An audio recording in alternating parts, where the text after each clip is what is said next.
Yeah, I think I'm the only person on earth. I think I'm certain who was both at Charlottesville and has been to North Korea. So I've seen it all, baby. Yeah, And that's also funny to me when people on Twitter call me a coward. Like, they get because you don't want to argue with them. It's like I've been to some pretty bad places. I mean, sure. maybe not Da Nang, but it certainly wasn't fun getting on that plane to North Yeah, you've Korea. I just given assure me an you. idea for a tweet, by the way, because with my blessings. yeah, which is that look, if you hide behind a fake name and a fake avatar on social media, you have no right to call anybody a coward. Your entire online identity is rooted in cowardice. Zuby, So, there's no possibility of being brave on Twitter. If you're in a free country, you could tweet at the president, you could tweet you at the can. cops, you You could tweet at can. anybody, say I hate you, blah blah blah, you're garbage. You will have Yeah. no consequences other than No. maybe a block. Oh my God, they blocked me. This is like a war wound, shrapnel. Ah, I'm going down. So Perspective.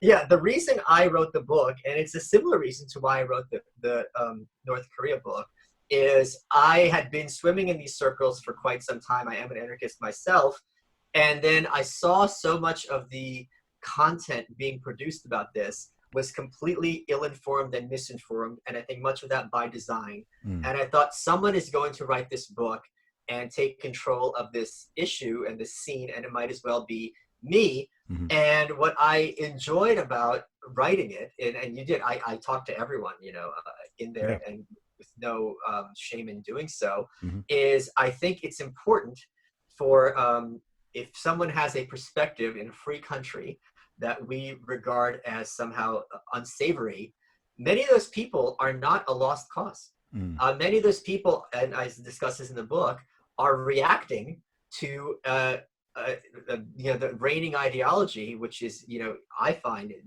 despicable and reprehensible. Hmm. So they think, okay, I'm going to do the opposite. Well, the opposite is its own often kind of despicable and Yeah. reprehensible. And one of my quotes is, "You take one red pill and not the whole bottle." Hmm. If someone doesn't grab some of these people by the collar and be like, "No, no, no, you're hating the right people, Yeah. but you're also hating the wrong people and going and thinking about this the wrong way." So I thought it was important to have a book like this also, where someone can explain and codify these kind of different ideologies, because they disagree about a lot. They Hmm. only agree about their opposition to progressivism, Sure. and have it written not from a mainstream perspective where, oh, these people are all stupid and crazy. Yeah. When you Yeah. say someone is crazy, that is you confessing you don't understand their thought process. And if Mm. someone is behaving in predictable, coherent ways, they might be wrong, they might be delusional, but they're Yes. not crazy. And Yeah. that's one of the things I learned with the North Korea stuff. Before I started doing this, I moved the meat a little bit, and I'm proud of myself for it. They were often described as suicidal and crazy. And I said, if they're suicidal, how are they still standing when all these other countries fell apart? If Mm. they're crazy, how is it that they're still in power? It's being crazy means not being in touch with reality. If you're not in touch with reality, it's really hard to stay on top, because you're not getting the data and processing it correctly that you need. So Yeah. that word is, when you hear people say that, that means often that they are having some kind of cognitive dissonance. They're feeling ideas that they can't port well to what they perceive the world to be, so they feel the need to dismiss preemptively.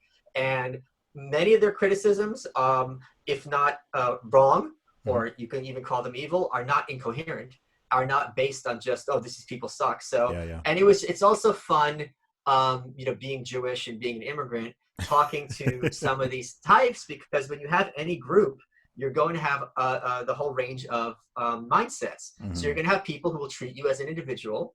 I'm sure there's many racists who you've talked to who, well, this happened to me because in Russia there's a lot of anti-Semitism, and my dad would tell me there was a college professor who patted him on the back and said, "Ted, you're one of the good ones," about Yeah. being Jewish, and Yeah. and the guy thought he was, being normal, and you're like, it'll be a lot better if you just hated me than if you're being like, you're good, but like everyone you're related to is garbage. You know what I mean? Just Yeah. because of who they are. Yeah. So it was an interesting ride, and I cover all the big personalities, and it's kind of structured how, as the book goes along, there's this big claim, which I don't think is absurd, that this whole scene is like a slippery slope. Hmm. And the book really is the slippery slope, because as the book proceeds, the people get more and more kind of removed from the mainstream thought, Yeah. and everyone's going to have to figure out where they draw the line in terms of, okay, I can't go past this. This is where I am not comfortable, and I think this is just really wrong. Yeah. Yeah. scam.